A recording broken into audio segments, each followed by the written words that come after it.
말씀은 요한계시록 1장 9절에서 20절까지의 말씀입니다. 나 요한은 너희 형제요 예수의 환난과 나라와 참음에 동참하는 자라. 하나님의 말씀과 예수를 증언하였으므로 말미암아 반모라 하는 섬에 있었더니 주의 날에 내가 성령에 감동되어 내 뒤에서 나는 나팔 소리 같은 큰 음성을 들으니 이르되 네가 보는 것을 두루마리에 써서 에베소, 서머나, 버가모, 두아디라, 사대, 빌라델비아, 라오디게아 등 7 교회에 보내라 하시기로 몸을 돌이켜 나에게 말한 음성을 알아보려고 돌이킬 때에 7 금 촛대를 보았는데 촛대 사이에 인자 같은 이가 발에 끌리는 옷을 입고 가슴에 금띠를 띠고 그의 머리와 털의 희기가 흰 양털 같고 눈 같으며 그의 눈은 불꽃 같고 그의 발은 풀무불에 단련한 빛난 주석 같고 그의 음성은 많은 물소리와 같으며 그의 오른손에 7 별이 있고 그의 입에서 좌우에 날선 검이 나오고 그 얼굴은 해가 힘있게 비치는 것 같더라. 내가 볼 때에 그의 발 앞에 엎드러져 죽은 자 같이 되매 그가 오른손을 내게 얹고 이르시되 두려워하지 말라. 나는 처음이요 마지막이니 곧 살아있는 자라. 내가 전에 죽었었노라. 볼지어다 이제 세세토록 살아있어 사망과 음부의 열쇠를 가졌노니 그러므로 네가 본 것과 지금 있는 일과 장차 될 일을 기록하라. 네가 본 것은 내 오른손의 7 별의 비밀과 또 7 금 촛대라. 7 별은 7 교회의 사자요 7 촛대는 7 교회니라. 아멘. 오늘 본문을 살펴보기에 앞서 먼저 요한계시록의 전체적인 개관에 대해서 살펴보겠습니다. 신약 성경에 포함된 단 한 권의 묵시록으로 신약 성경의 맨 마지막에 실려있는 책입니다. 신약 성경이 그리스도의 초림과 관련된 네 복음서로 시작되고 있는 것과 마찬가지로 요한계시록은 그리스도의 재림이라는 주제로 신약 성경을 마감하고 있습니다. 또한 요한계시록은 신구약을 통하여 흐르고 있는 계시의 많은 흐름들의 절정을 이룰 뿐 아니라 또한 아직 성취되어야 할 많은 예언들의 계시에 대한 결론을 제공해주고 있습니다.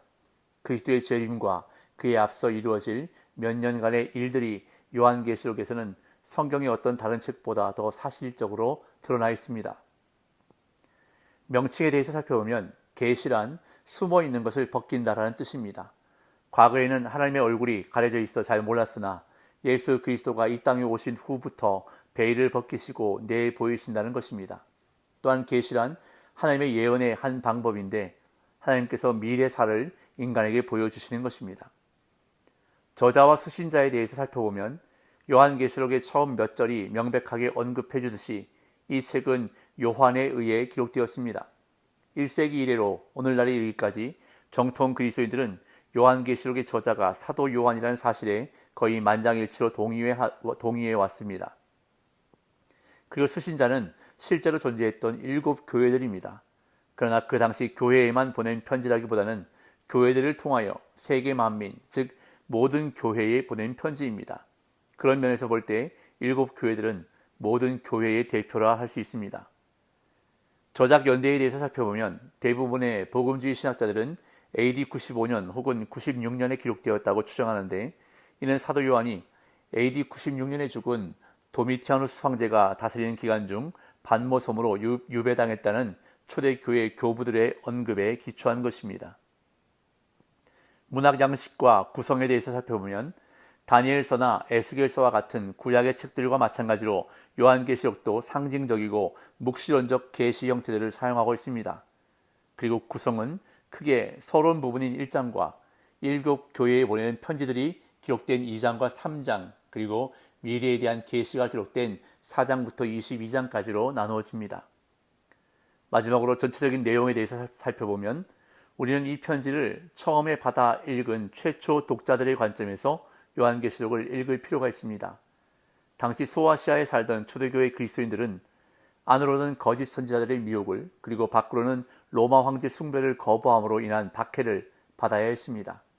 따라서 이처럼 힘들고 어려운 상황에 굴복해 세상과 타협하지 않도록 하나님은 보통 사람의 눈으로 볼 수 없는 것들을 성도들에게 보여주시면서 위로하고 용기를 주셨던 것입니다. 그 계시의 내용을 크게 둘로 나누어 보면 첫째로 요한계시록은 박해와 미혹에 직면한 그리스도인들이 땅만 바라보지 말고 하늘을 바라보도록 요구하는데 이것이 바로 종말론적 신앙입니다. 종말론적 신앙이란 비록 땅에 살더라도 하늘에 계신 하나님을 믿음의 눈으로 바라보는 신앙을 말합니다. 둘째로 요한계시록은 박해와 미혹에 처한 성도들이 현재만 바라보지 말고 미래에 일어날 종말론적 사건들을 내다보도록 요청하는데, 이것 역시 종말론적 신앙의 필수 요소입니다. 이처럼 종말론적 신앙이란 현재를 살아가지만 미래에 있을 하나님의 구원과 심판을 바라보는 신앙입니다. 비록 지금 그리스도인들이 예수 그리스도를 따르느라 고난을 겪지만 미래에는 그들을 위한 구원과 박해자들에 대한 준엄한 심판이 기다리고 있다는 사실은 고난에 처한 성도들에게 큰 위로를 주고 있습니다. 전체적인 개관은 이것으로 마치고 이제 본문을 살펴보도록 하겠습니다. 요한계시록의 서론 역할을 하는 1장은 크게 두 부분으로 나눠지는데 1절부터 8절까지와 9절부터 20절까지로 나눌 수가 있습니다. 도입 부분인 어제 본문에 이어 오늘 본문은 크게 세 부분으로 나눠지는데, 저자 소개와 그가 이제 볼 것을 기록하라는 명령을 받은 내용이 기록된 9절부터 11절까지와 요한이 본 그리스도에 대한 환상이 기록된 12절부터 16절까지, 그리고 기록하라는 명령의 반복인 17절부터 20절까지로 나누어집니다. 먼저 요한은 자신을 소아시아 7교회 성도들의 동료이자 예수님의 환난과 나라 인내에 동참한 자로 소개합니다. 9절입니다. 나 요한은 너희 형제요 예수의 환난과 나라와 참음에 동참하는 자라. 하나님의 말씀과 예수를 증언하였으므로 말미암아 반모라 하는 섬에 있었더니. 요한은 자신에게 나타난 예수 그리스도에 대해 말하기 전에 먼저 자신을 소개하는데, 소아시아 7교회 성도들에게 형제로 소개하면서 그들과 같이 핍박을 받았다고 언급합니다. 이처럼 요한의 정체성을 나타내는 첫 번째 단어는 환난인데, 요한이 계시록을 통해 환난을 이기라는 메시지를 7교회에 강력하게 전할 수 있었던 것은 자신이 먼저 본을 보였기 때문입니다. 요한은 자신을 예수님의 환난과 나라, 인내에 동참한 자로 소개하면서 자신이 하나님의 말씀과 예수님에 대한 증언 때문에 반모섬에 유배된 상태에서 환상을 보았다고 설명합니다. 이어 주의 날에 성령에 감동된 후에 나팔소리 같은 큰 음성을 들었다고 말합니다. 10절 11절. 주의 날에 내가 성령에 감동되어 내 뒤에서 나는 나팔소리 같은 큰 음성을 들으니 이르되 네가 보는 것을 두루마리에 써서 에베소, 서머나, 버가모, 두아디라, 사대, 빌라델비아, 라오디기아 등 7교회에 보내라 하시기로. 요한은 반모섬에 있는 동안 주의 날에 성령에 감동되었다고 말하는데, 신약 성경에서 주의 날이라는 표현이 처음으로 등장하는 것이 바로 이 구절입니다. 주의 날은 주 예수 그리스도께서 부활하신 날, 즉 안식일 다음 날인 주일을 가리키는데, 초대교회는 주일에 예배를 드렸습니다. 요한은 그날 예배를 드리는 가운데 자신의 뒤에서 나팔소리 같은 큰 음성을 들었는데, 문맥으로 볼 때 이 음성의 주인은 예수 그리스도로 보는 것이 자연스럽습니다.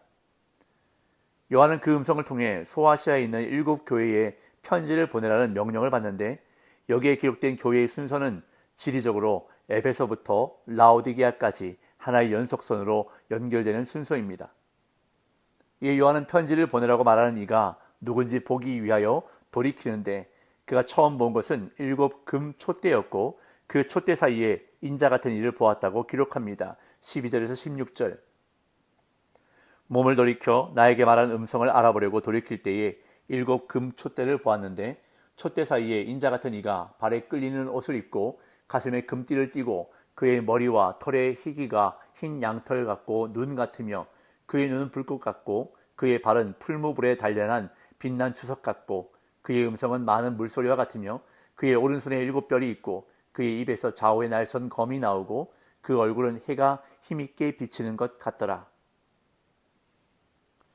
요한은 나팔소리 같은 큰 음성이 누구의 음성인지 확인하려고 몸을 돌이켰고 그때 7 금 촛대를 보았습니다. 이것은 요한계시록의 수신자인 7교회를 상징합니다. 또한 요한은 7 금 촛대 사이에 계신 인자 같은 이를 보게 되는데, 이는 예수 그리스도를 가리킵니다. 예수 그리스도께서 촛대 사이에 계신다는 것은 모종의 방식으로 소아시아 7교회와 함께 하심을 상징합니다. 이어 요한은 자신이 본 예수님의 모습을 구체적으로 묘사하는데, 발에 끌리는 옷을 입었고 가슴에는 금띠를 띠었고 흰 머리털, 불꽃 같은 눈과 빛난 주석 같은 발을 가지신 분으로 묘사합니다. 여기서 언급하는 상징 하나하나는 모두 예수 그리스도께서 유일하신 최고 통치자이심을 나타내고 있습니다. 이러한 예수 그리스도의 초월적인 모습을 본 요한은 두려움에 그만 그 발 앞에 엎드려져 죽은 자같이 되었습니다. 17절에서 20절. 내가 볼 때에 그의 발 앞에 엎드려져 죽은 자같이 되매 그가 오른손을 내게 얹고 이르시되 두려워하지 말라. 나는 처음이요 마지막이니 곧 살아있는 자라. 내가 전에 죽었었노라. 벌지어다 이제 세세토록 살아있어 사망과 음부의 열쇠를 가졌노니 그러므로 네가 본 것과 지금 있는 일과 장차 될 일을 기록하라. 네가 본 것은 내 오른손의 7별의 비밀과 또 7금촛대라. 7별은 7교회의 사자요 7촛대는 7교회니라. 주님의 영광을 목도한 요한은 그 영광에 압도되어 주의 발 앞에 엎드려져 죽은 자와 같이 되었습니다. 그저 예수님은 그에게 오른손을 얹으심으로써 능력을 부여하시고 사명을 주시면서 자신을 처음과 마지막 죽었다가 살아나서 사망과 음부의 열쇠를 가진 자로 묘사하시며 요한에게 두려워하지 말고 계시의 말씀을 기록하라고 명령하셨습니다. 그리고 당시의 오른손에 있는 7별은 7교회의 사자요 7촛대는 7교회라고 해석해 주셨습니다. 이는 예수님께서 교회의 머리요 주인으로서 교회에 선포한 계시의 말씀을 요한이 기록하여 전하는 사명을 감당해야 함을 말씀하신 것입니다. 오늘 본문에서 요한이 본 예수님은 7교회를 상징하는 7금촛대 사이에 계셨습니다. 이처럼 예수님은 지금도 교회와 함께 하시며 교회를 통해 세상을 다스리고 계십니다. 비록 오늘날 교회와 성도의 모습이 너무나 부족하고 연약한 모습일지라도 여전히 예수님은 교회의 주인이시며 우리와 함께 하시는 임마누엘의 주님이심을 절대 잊지 말아야 할 것입니다. 오늘도 우리가 무엇을 하든지 어디에 있든지 우리와 함께 하시는 예수님을 붙잡고 믿음으로 승리하는 복된 날 되시기를 예수님의 이름으로 축복합니다.